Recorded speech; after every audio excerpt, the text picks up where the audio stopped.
Justice has been served, baby. I'm so excited. Okay. The judge has sentenced killer, demon, horrible alien, terrible, idiotic person. Anyway, Aiden Fucci, Tristan Bailey up in heaven. Tristan Bailey strong. We adore you. We miss you down here, and we hope that you're looking down on your family, nice and proud that they stood up for you. And let's review the judge's comments because he wasn't particularly. Some judges, they're whatever. I'll just make a speech and da da da da da da da. This judge, I think the crime was just too much for him, and I mean, it was too much for a lot of us that covered it. I'm gonna do what I did for everybody while this clip plays. I'm just gonna let the clip play and allow everyone to just listen to the judge because it's quite incredible. 114 stab wounds, 49 defensive wounds, 35 wounds to the head and neck, 29 to the back and shoulder, and 6 fatal wounds. This court has reviewed and seen more than its fair share of autopsy photos. The autopsy photos in this particular case were particularly difficult. The 49 defensive wounds indicate that Tristan Bailey was conscious, that she was aware, and that she was doing everything she could to fend off this attack. She suffered a painful, horrifying death from someone that she trusted. Her screams were most likely stifled by her own suffocating lungs. He lured her into a secluded place in the woods near his home, a person that she trusted, and he led her there under false pretenses. There was a heightened level of premeditation in this case. Based on the prior statements that he made to his girlfriend and his friend, he indicated that he was going to kill someone. At which point he determined that it was going to be Tristan Bailey, I don't know. But there was going to be a victim. He indicated that how he was going to do it, that he would take them into a wooded place, that he would stab them, he would kill them and then run away so that he could keep on killing. He told his best friend that he wanted to kill someone to see what it felt like, and he wanted to watch them bleed out. This particular crime was committed with the weapon of choice as a knife, which he nicknamed Poker.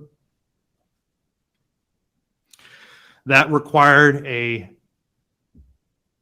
up-close, personal,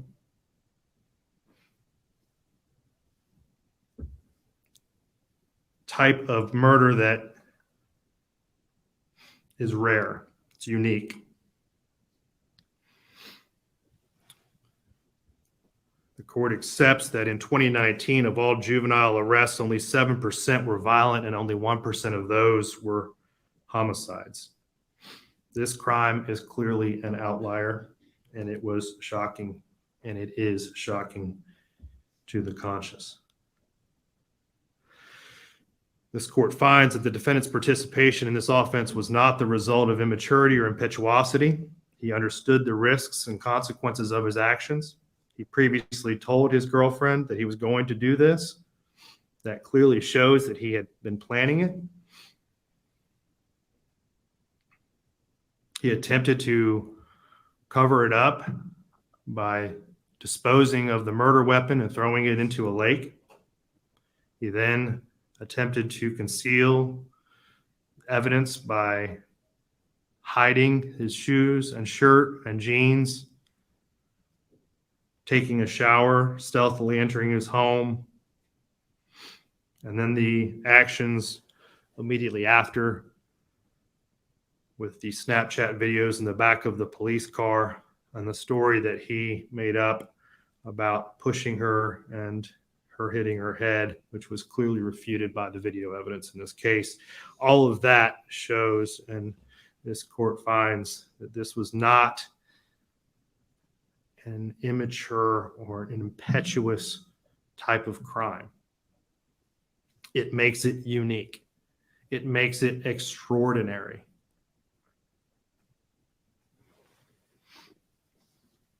What is also very troubling is that this crime had no motive. This was not done out of greed. It was not done in retaliation, retribution, or revenge. It was not a crime of passion. It was not a crime that was committed because he felt rejected by her. It was not done in a fit of uncontrollable anger. There was no reason. There was no purpose. It was done for no other reason than to satisfy this defendant's internal desire to feel what it was like to kill someone. It was committed in a cold, calculated, and premeditated manner without any pretense for moral or legal justification, and it was heinous, atrocious, and cruel. This factor and this factor alone makes this case and this defendant more than just unique. It is for this reason and all of the reasons previously stated that leads this court to the conclusion that there is only one appropriate sentence in this case. Mr. Fucci, if you and your attorneys would please rise. Counsel, is there any legal reason why this court cannot impose sentence at this time? No, sir. Mr. Fucci, having entered a plea of guilty to the crime of first-degree murder, I adjudicate you guilty of the premeditated first-degree murder of Tristan Bailey. I sentence you to life in prison. Because of your age, you are eligible for review of the sentence in 25 years. I order the Department of Corrections to notify you when you are eligible to apply for your review hearing. Madam Clerk, if you will please impose the minimum fines and court costs. Mr. Fucci, you have 30 days to appeal the legality of this court's sentence. If you wish to appeal but cannot afford an attorney, one will be appointed for you. You will be taken back to the Duval County Jail and then transported into the Florida State Prison System. All right. Beautiful. Yeah. Thank God. That man, that kid, that demon, that child is going to be that monster. He's going to be in jail for the rest of his life. Now that, as the judge said, he's going to be able to have his case reviewed in 25 years. Unfortunately. So when he's 41. Okay. And it sucks. It sucks. A lot of people don't want him out of jail, period. And I don't blame them. So in 2048, when it's reviewed, if we're still on YouTube in 20 years, I doubt it. But if we're still on YouTube, I'll have to remember to review this case. Come on. A beautiful, I'll just put it a couple more thoughts here. A beautiful speech by the judge in terms of the exact. This is the first time I've really seen a judge go at it and say, look, he knew it. He knew what he was doing. He lured her into the woods. He did it under false pretenses. He made the story up on how he pushed her. Apparently he had kissed her. I don't know. Don't care. And that she fell, which was an obvious lie. He talked about the Snapchat video of how he just, hey, anyone see Tristan? I'm in a fucking cop car. I'm a monster. It's just really incredible how the judge even talked about, naming his knife Poker. Wow, what a name. Amazing. Throwing it in the lake, trying to dispose of evidence. Really shows how he's just a teenager and a coward. A freaking monster because trying to hide things, hiding his jeans and his shoes and his shirt and all of that. And the mom, I got a comment from one of our subscribers who said, listen, the mom washing his jeans, Aiden's mom, Crystal Smith. A mother's first thoughts are not, he killed someone, because of the red stains. I can imagine, though, that his shoes being all bloody, his pants being all bloody, with Tristan's bleeding on it. I mean, if my kid came in with that, I would definitely start asking questions and saying, honey, son, you want to sit down real quick? Because I need to know how you got this on your jeans, man. Because when you stab someone 114 times, right? Like, and I'm not saying this to him, but just to you guys, when you stab someone 114 times, you're not just, whatever, I got a little bit of blood. No. That's not true at all. So, yeah, I mean, just a great job. He says this is not impetuosity, which is a word I have never heard. This was not he was not immature. He absolutely knew what he was doing. He told his friend, his best friend. He told his girlfriend. How did he have a girlfriend? He told his girlfriend. And, what disappoints me most is they never came out and said, hey, we know something.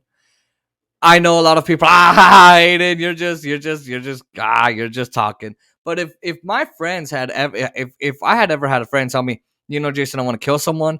This is how I'm going to do it. This is how I'm going to do this. I want to watch them bleed out. I want to stand there. Again, he could have been joking. Yeah, that's what I'm going to do, man. You're like, okay, whatever. But he doesn't seem like he said it in a joking manner. I don't know. I just feel like, I don't know that they're going to go after those kids, but I don't know. This could have been stopped. But like the judge said very well. Yeah, there was always going to be a victim. Was it going to be Tristyn? We don't know. But there was going to be a victim. Had it not been Tristyn, it would have been somebody else. And unfortunately, it was Tristan Bailey. And I'm just happy with this, I guess, verdict or sentencing by the judge. This decision. I'm glad he chose the maximum sentence. I wish there was a sentence higher than life, but hey, you know what? He got life in prison. And I'm hoping that in 25 years, with all the victim impact statements, the fact that this is on video, when those people review it, and God knows, I mean, 2048, that technology is going to be woo-wee. I'm just saying, I can't wait to see it. I'll be 50. Can you believe it? Oh my God. I can't imagine. But no, exactly. This is a good sentence. I'm happy about it. Justice has been served. I know it's not going to bring closure to the family, but like the judge said, I hope that they continue Bailey Sunday Fun Days is what they call it, family fun days, and that they honor Tristyn and that they keep her in their prayers and in their minds and in their memory. And yeah, justice, absolutely, justice has been served, and we're so excited about it. Tristan Bailey strong, everybody.